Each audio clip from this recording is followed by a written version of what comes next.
Welcome to this Friday's surprise edition of Get the Dirt. Today's Get the Dirt is Independence Day. Independence Day?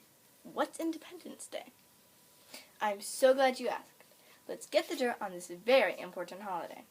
Let's start with a great introductory book by Rebecca Rissman. Rebecca Rissman gives us a nice synopsis about this very important holiday in her book Independence Day. This book can be found in the 394 section of your library. This section is about books with holidays. Independence Day.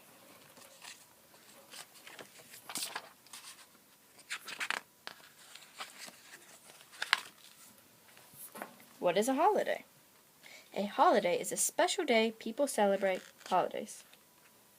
Independence Day is a holiday. Independence Day is in July. In the 1600s, people from England sailed to America. They settled there. They lived in the 13 colonies. The colonies were groups of people that were ruled by the King of England. The king made the colonies pay taxes to England. The people in the colonies felt this was not fair.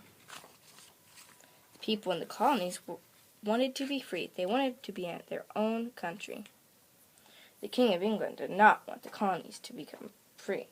England and the colonies went to war in 1775. The colonists wrote the Declaration of Independence. It said that the colonies would be a new country. The Declaration of Independence was finished on July 4th, 1776. This was the first Independence Day. The colonists won the Revolutionary War in 1781. The colonies became the United States of America in 1783, and the colonists became Americans. On Independence Day, people celebrate America. People watch parades. People watch fireworks. People give thanks for their freedom. People fly the American flag on Independence Day. The American flag is a symbol of freedom. Independence Day is on July 4th. So Independence Day is a commemoration, a celebration of our freedom from England. The British King George III's tyranny, his rule. That is a really simple explanation of a very complex situation. So let's get the dirt. Independence Day is a holiday. A holiday is a day set apart for remembering. We are remembering our freedom, our independence from England, the British, King George III. Why did those people leave England back in the 1600s, and who were they? Why was King George III in charge of all the colonies in 1776? Why did King George III make the people in the colonies pay taxes? Why weren't the people free? What did the Declaration of Independence say? Why fireworks? Why parades? Why the flag? Do you see what I mean about this being a very complex situation? There is so much about to get the dirt. Let's get the dirt on this important holiday by reading the book by David F. Marks called Independence Day. This book is also called Independence Day, but it's not the same book. This book can be found in the 394 section on holidays. But why do we call Independence Day the 4th of July? That's right. We learned in the book Independence Day that the first Independence Day was on July 4th, 1776, the 4th of July. Independence Day. The 4th of July is the birthday of the United States of America. We call this holiday Independence Day. Independence means freedom. On Independence Day, we remember when the United States became a free country. That was the beginning of the country, or its birthday. More than 200 years ago, the United States was not yet a country. A king ruled the people who lived there. The king was in England, a country across the Atlantic Ocean. In 1776, 56 men met in Philadelphia, Pennsylvania. They agreed that England should not rule over them. They decided that America should be its own country. The men signed the Declaration of Independence. Have you ever heard of Thomas Jefferson? He wrote the Declaration of Independence. The Declaration of Independence declared or said that the United States of America was free from England. The Declaration was dated July 4th, 1776. So the 4th of July became the birthday of the United States.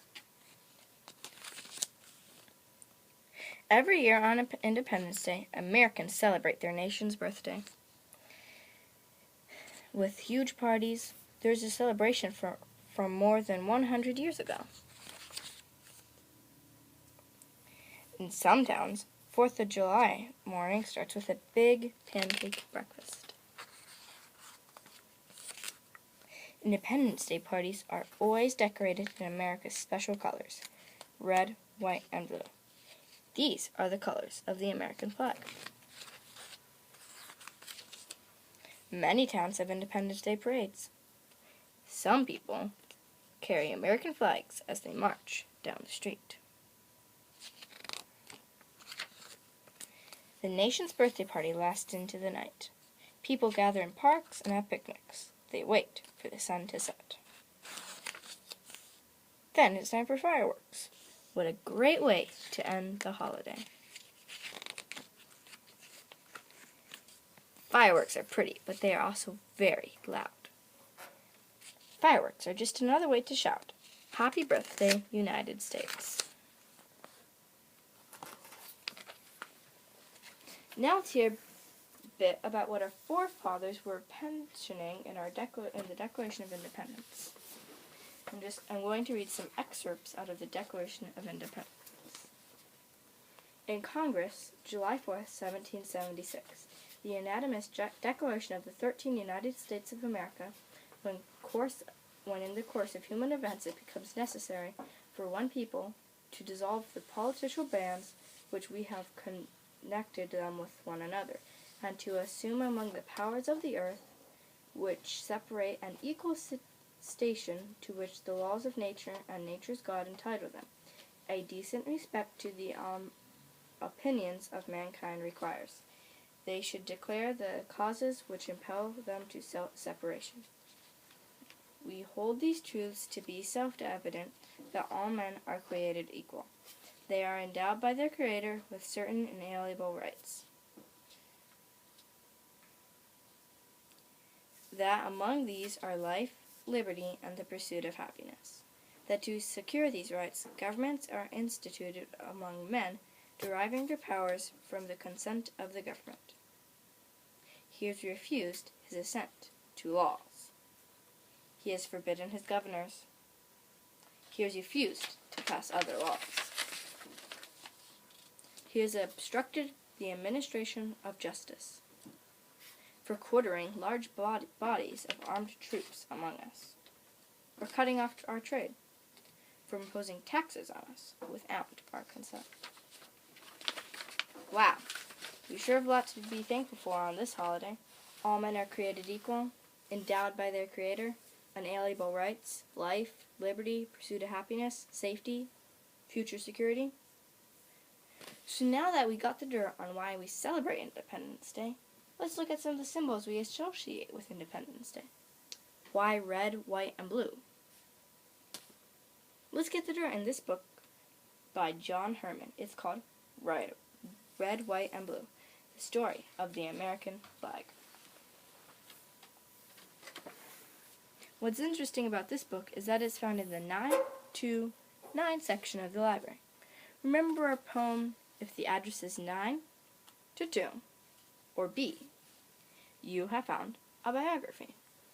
Well, our flag is personified and found at the end of the biography section of the library, with the other books about names and insignias. red, white, and blue.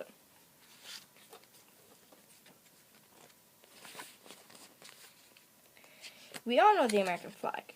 Its bright colors fly at baseball games. It flies at 4th of July parades. We even see it on clothes. Our flag has lots of nicknames, like Old Glory and Red, White, and Blue. Sometimes it's called the Stars and Stripes. But where did our flag come from?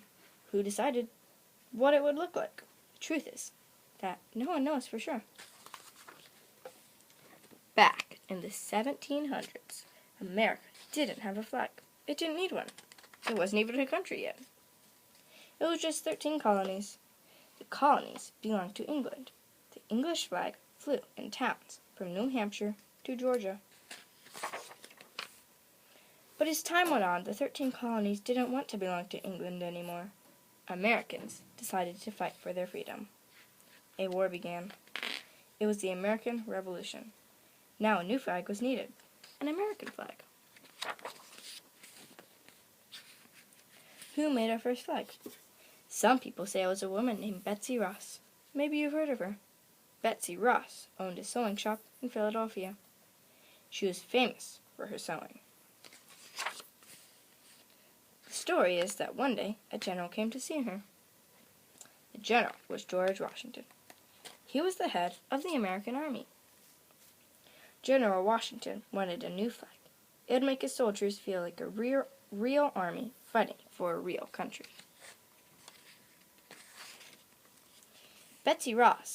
He wanted Betsy Ross to make the flag. He drew a picture of what he wanted. Betsy Ross made some changes, then showed the picture to General Washington. He liked it. Betsy Ross sewed the flag, and that was the very first Stars and Stripes. Is that the story? And it's a good one. But is it true? Betsy Ross's grandson said it was. He said that Betsy told him the story when he was a little boy. And she was an old woman of 84.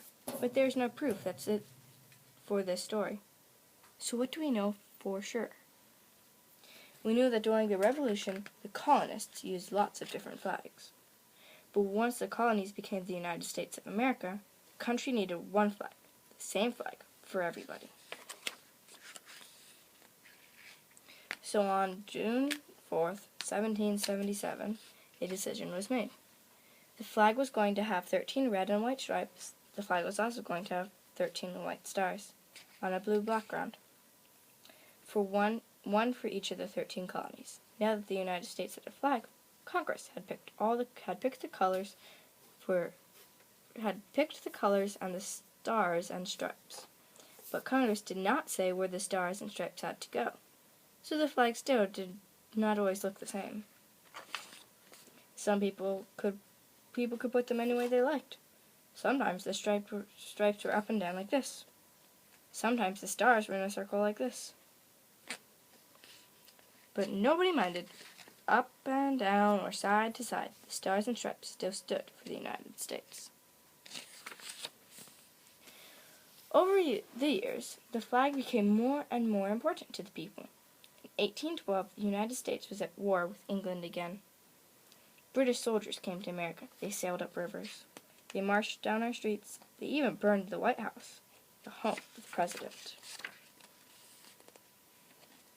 One night of September 13th, 1814, British soldiers bombed a fort in Maryland. All that night, a man watched the fighting. His name was Francis Scott Key. He was afraid. What if the Americans gave the fort up? But in the early morning light, he saw the stars and stripes still flying above the fort. He knew the American soldiers had won the battle.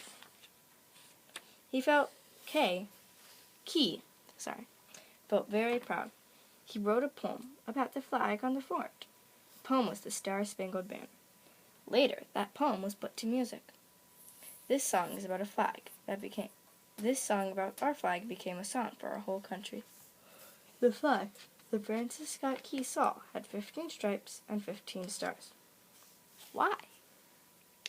Because by then, there were 2 more states, Vermont and Kentucky.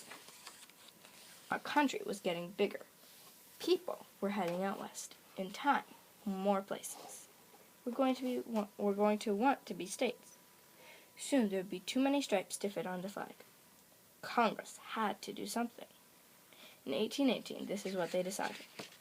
The flag would go back to 13 red and white stripes, and in the blue box, there would be one white star for each state. Every time there was a new state, a new star would be added.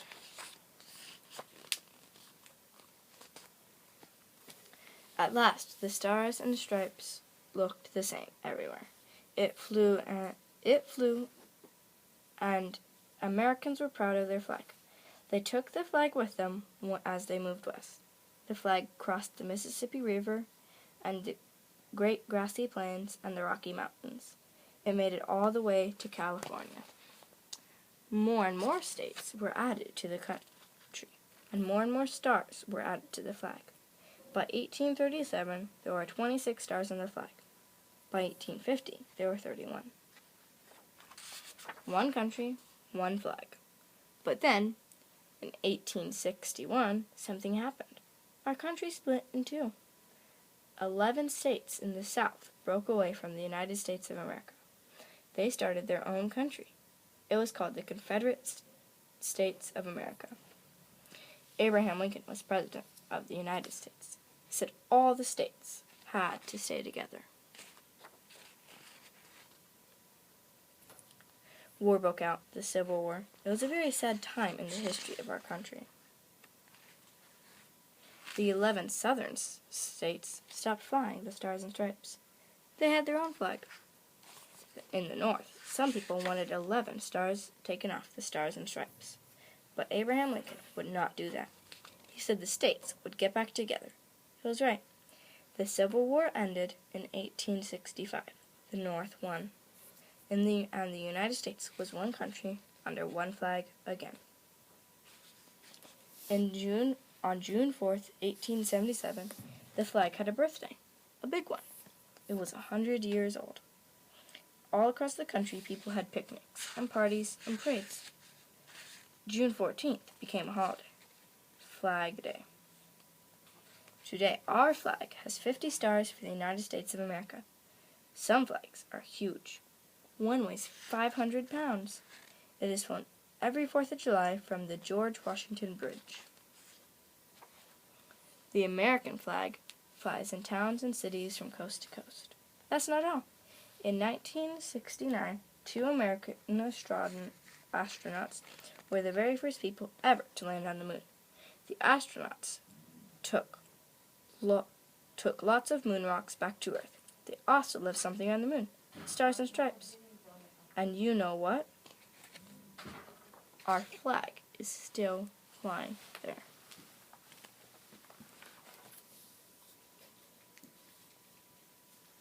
So we see colors red, white, and blue on Independence Day to remember our American flag. Did you know that in the United States we have a special holiday just for our flag? The holiday is appropriately called Flag Day and is celebrated each year on June 14th. Did you recognize the song that was playing as we started this week's surprise segment of Get the Dirt? If you didn't recognize it, it's because you didn't hear the whole song. Perhaps you can get the dirt by putting together the clues you saw. Yes, I was standing. My hand was over my heart. I was looking at the flag. Did you recognize the song that was our United States national anthem? You might know it better as the Star-Spangled Banner. So how did your country get a national anthem? Well, let's get the dirt. Peter Spider wrote and illustrated a picture book called the Star-Spangled Banner. It can be found in the 784 section of the library, along with books about music. Let's listen to 3 of the 5 verses of the Star-Spangled Banner as we glean the story through this picture book.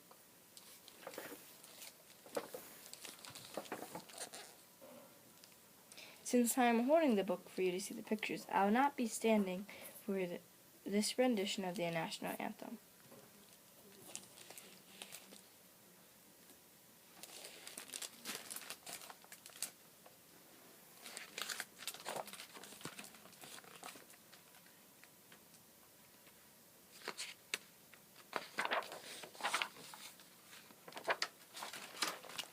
Star-Spangled Banner. Oh, say can you see by the dawn's early light what so proudly we hailed at the twilight's last gleaming, whose broad stripes and bright stars through the perilous fight o'er the ramparts we watched were so gallantly streaming, and the rocket's red glare, the bombs bursting in air,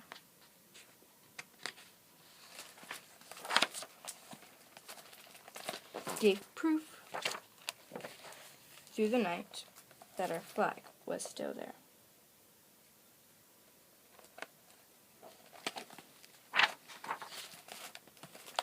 Oh, say does that star-spangled banner yet wave o'er the land of the free and the home of the brave?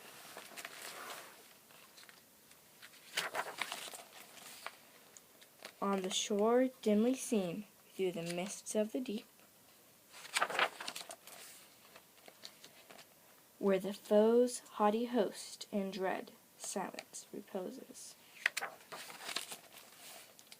What is that which the breeze o'er the towering steep and his woolly bellows half conceals, half discloses?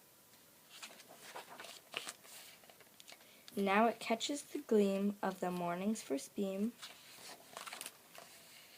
in full glory reflected, now shines in the ocean.